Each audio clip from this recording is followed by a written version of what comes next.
Hey everybody, the GamerGuru51 here, back with another Pokemon TCG video. So for the first time ever on this channel, we're going to be doing something that is known as a deck profile.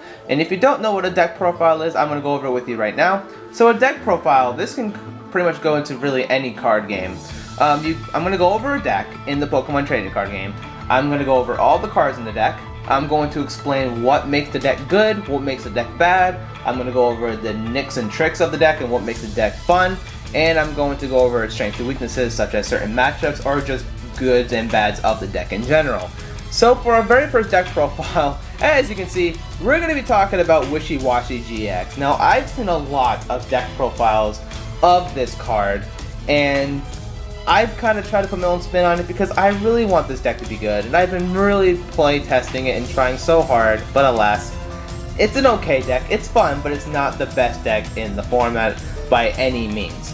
And before I continue on, I just want to mention two things. One, my goals with the deck profiles is to hopefully show off certain decks that you may not have really seen in the trading card game and maybe want to build a deck yourself, because I'm only going to be really building fun decks and like very meme decks, troll decks, but I'll also throw in a splash of like really top meta decks that I do have because I do play the game pretty competitively.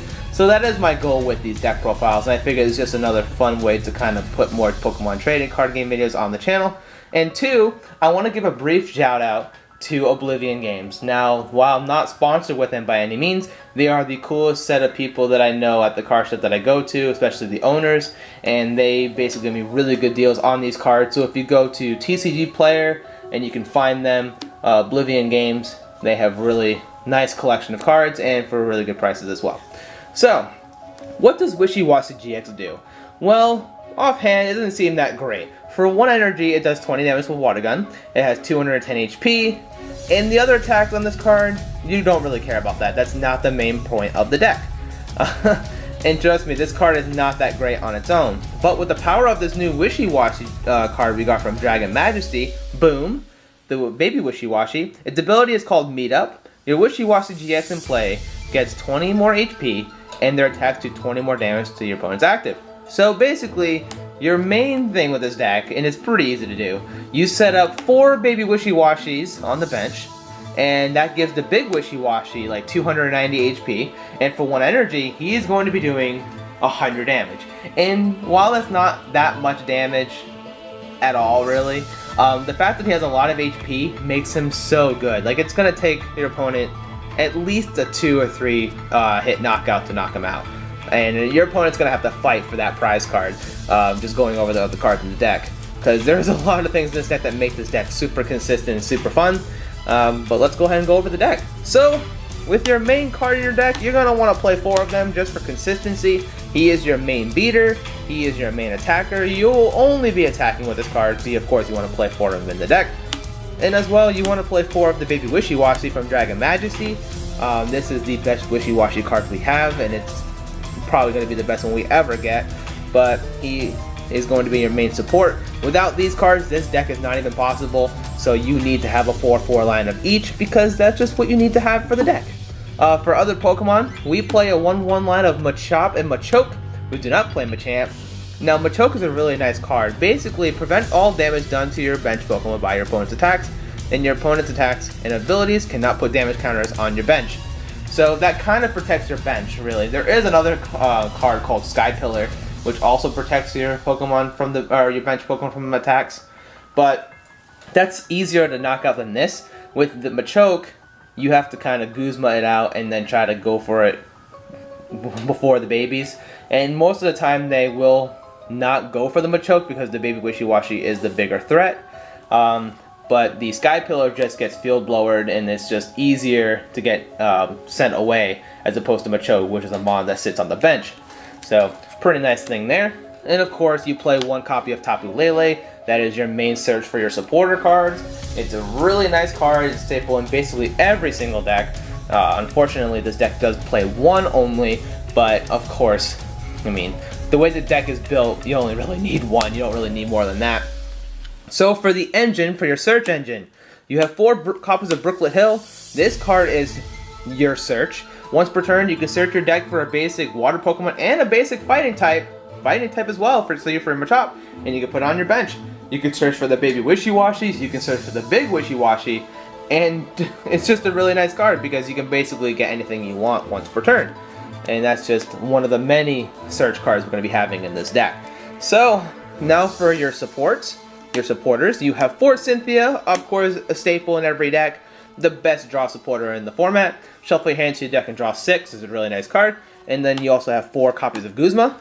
Your Guzma is of course another really good card in this format, probably another one of the best cards in the format, allowing you to switch one of your opponent's bench with their active, but you also switch one of your bench with your active. So if you have a baby Wishiwashi on the active and you have the GX on the bench, you can easily switch them out, and then you can also choose which one of your Pokemon is going to the active. And even if you're only doing 100 damage, that's a knockout on like a basic Pokemon, like a Zorua or something. So you can easily claim those little cheeky knockouts there. So really good draw supporters, and Guzma of course. 2 copies of Lily. This is a really good draw supporter as well. On the first turn, if you play it, you draw till you have 8 cards in your hand. So if you have like no cards in the first turn after you played your whole hand, you'll draw a new set of hands. It's a really nice card, even when you're just drawing up to 6. So just options there. We play 1 copy of Tate and Liza. This card is another one of your draw supporters, but it also acts as a switch as well if you want it to be. It's not that great, which is why I only play 1, just for that off chance you either could switch if you don't have whatever cards you have in here to switch. I'll go over those in a bit. But again, it's just another one of your draw supporters as well. We also play 1 copy of Copycat. If you're playing like a Zoroark GX deck, or if you're playing against Zoroark GX and they draw a bunch of cards, it's just a really nice way to draw cards. It's not the main draw supporter, which is why you only play 1, but it's good against those type of decks. You will play 1 copy of Apricorn Maker. We play a lot of ball cards in this deck, so having the ability to search out like 2 Nest Ball or even an Ultra Ball for your Tapu Lele if you need the late, well, I guess you wouldn't really search for that. You would just search for your 2 Nest Ball and just have more Wishiwashi on the bench. Along with Brooklet Hill, this is another way to have your search engine even more consistent. Now for the meat and potatoes. So here we have Acerola, 2 copies. It allows you to put one of your Pokemon and all cards attached to it from your field into your hand. This card is fantastic because if your Wishiwashi GX is taking big boy damage and it's getting just hit left and right, but he has like a little bit of HP left and he has like 290 with all 4 on the bench, you just put it back in your hand and he's fine. And it's going to take your opponent even more to try to knock it out. It's really nice. And with the Wishiwashi only hitting for 1 energy, you just easily attach it back on and you're good to go. We play 4 copies of Nest Ball, just another way to search out your Pokemon. Of course, this is your main search. You can put, you know, baby Wishiwashi, you can put Machop, you can put GX, really anything you want. Along with Brooklet Hill, again, just more consistency. Same thing with Ultra Balls. Since we don't play a lot of evolutions or anything like that, the only thing this card can search for is Tapu Lele. That would be actually that and Machoke. Since you can't use Brooklet to search for Machoke, this is just a way to search out Machoke if you need it, or Tapu Lele if you need it as well. So again, just more consistency and more targets for Apricorn Maker. So, 2 Choice Band. GXs are going to be things for quite a while, and you're going to want to be able to do some damage against them. And Wishiwashi not doing that much damage just adds a little bit more damage to their attack, so they'll do 130 with all 4 Wishiwashi on the bench. And I mean, 130 again isn't that great, but at least is a 2-hit knockout in really a lot of demands in the format. This is a card I wasn't really a fan of until recently when I was playtesting actually, is Skateboard. Luckily for us, our baby Wishiwashi has 1 retreat.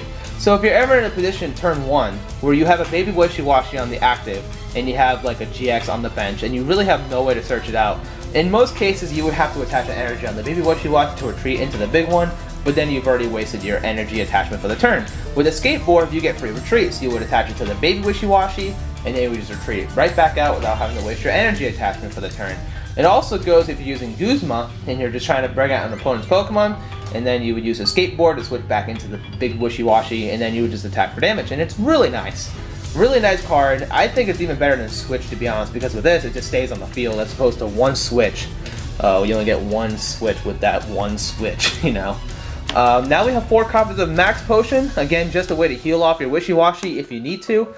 Heals all damage, and then you have to remove the energy off all the Pokemon. Which is fine because you're only playing 1 energy on 1 Wishiwashi at a time, because you're only hitting for 1 energy. So you would just lose the energy, and then you would just attach another one back on immediately if you have it, or you would play 4 Aqua Patch, And this card allows you to search your discard pile for a water energy and attach it to a water Pokemon on the bench. Again, if you have a skateboard or Guzma, you can switch into the baby Wishiwashi, and then you would use Aqua Pass to put the energy back on. Of course, you would Max Potion, and then you would switch it back out because of the skateboard. And it's just a really nice combo to getting your healings on your big Wishiwashi without really having to go through a bunch of hoops to get it back on the active. Now we play 2 copies of Rescue Stretcher. I want to play 3 of these because there's a lot of instances where your opponent's going to go for Guzma and bring out the baby Wishiwashi, because that's like the main problem. And if they do that, you can lose your resources pretty quickly. And if you don't have the Machoke out, you know, Buzzwole comes in and just says, hey, I'm just going to hit you for 30 and you're going to get knocked out. So this allows you to put your one Pokemon to your hand, so you could do it short term, or you can wait the long term game when there's a lot of them in the discard. You can shuffle them back into the deck, and then you can use Brooklet Hill to get them back on the active, or on the bench. So it's just really nice consistency when you've lost a lot of resources. I only play 1 copy of Order Pad and Pal Pad because they're not that useful. They're just a nice tech. Order Pad allows you to flip a coin to heads. You search your deck for an item card, such as your Max Potion, or whatever else you really need. I don't like flipping coins for anything, so I only play 1. And then Pal Pad allows you to put 2 of your supporters into the deck from the discard, so your Acerolas can go back in, your Guzmas can come back in. Again, you only really need 1. You don't really need more than 1 of each of these cards. And for the final cards in the deck, of course, we have to play Energy. We're going to play 7 total. The deck doesn't really require that much energy. More than likely, you will have the energy needed to put on the Wishiwashi at a time. And with Aqua Patch in your deck, you're going to be able to recycle all the energy you've lost. And it's just really nice consistency. I did have, I think, 8 or 9 at one point, and I figured that was kind of too many. You don't really need that many. So I think this is a pretty good balance to have in the deck for energy. But that is the deck. Strengths and weaknesses. The strengths, the biggest strength in this deck, it is super consistent. It is a really easy turn 1 setup. If you're on turn 1 and you have all the cards you need, it is not hard to have him on the active and have at least 2 or 3 baby Wishiwashi on the bench. Easiest turn 1 ever. It takes like little to no setup. There's not a lot of cards involved. Just get the Wishiwashis out, get the Machop if you're in that kind of matchup, and you start hitting for big damage, and you're going to absorb a lot of hits as well. Your opponents are going to really be fighting for those prize cards, and if they happen to get not enough damage, heal it up with Max Potion, heal it up with Acerola, and you're pretty much good to go for another few turns. You just continue to swing. The problems. There's quite a bit, which is why this deck isn't really that good as much as I really wish it could be. Guzma is a huge problem. Even though you're protected from attacks on the bench due to Machoke, your Guzmas are allowing you to switch them into the active and just get knockouts. Or if you don't have the Machoke, Buzzwole kind of ruins this deck because you can Guzma out the baby Wishiwashi with Buzzwole. Does 30 to the active, 30 to the bench, and you're getting a 2-hit knockout. Anything that really involves spread damage is a problem in this deck, especially Tapu Koko, because he does 20 damage to all Pokemon on your side, and in 2 hits, that's all 4 of them gone. And I mean, you have the resources to bring them back into the deck, but if you're not taking care of like a Tapu Koko quickly or a Buzzwole quickly, you're going to be in for a lot of problems. But for most other decks, it does come close. I have done a lot of place testing with this deck at my local card shop, Oblivion, and it's okay. There's, like I said, there's not a lot that it can really do to get the knockouts it needs. It didn't really win that many games when I was playing at the local tournaments and stuff like that. So overall, the deck isn't that great, but it's a lot of fun. This is probably one of my favorite decks to play in the game because of how crazy it is in theory and how fun it is to play, with your opponent just kind of struggling to get the knockouts it needs. But like I said, it has a lot of weaknesses that it does have, and that makes the deck not that good. So if you're trying to play competitively, like a really top tier deck, this isn't it. This is just kind of like a fun deck that you're playing with your friends at a local, and hopefully you can get some wins that way from people just kind of messing around or whatever the case may be. So this has been my very first deck profile. I hope you guys enjoyed. I had a lot of fun doing this, and I will be sure to do plenty more on the channel because I have a lot of different decks. If you want to see a certain deck being made, let me know in the comments and I will try my best to build it, and I will try my best to play it, and I will try my best to show it off to you guys, so hopefully maybe you guys can, you know, build a deck yourself, either with actual cards or you can play on Pokemon TCG Online, which I do want to play at some point. I don't have an account, or I do, but it doesn't have a lot of cards in it, so maybe I'll get some games on those as well someday. But for now, I'll just stick with the actual cards at the moment. If you have any tips and tricks you want to show me in the comments about deck profiles, anything I could change, let me know. I would really like your feedback on that. And yeah, this was definitely a lot of fun. So, with that being said, everybody, thank you guys so very much for watching, and I will see you guys next time for another Pokemon TCG video, whatever it may be. It could be a box opening, it could be another deck profile, or wherever else of the Pokemon TCG that I decide to do at the time. So, that's going to be it. I will see you guys next time for some more Pokemon TCG video. See you guys then.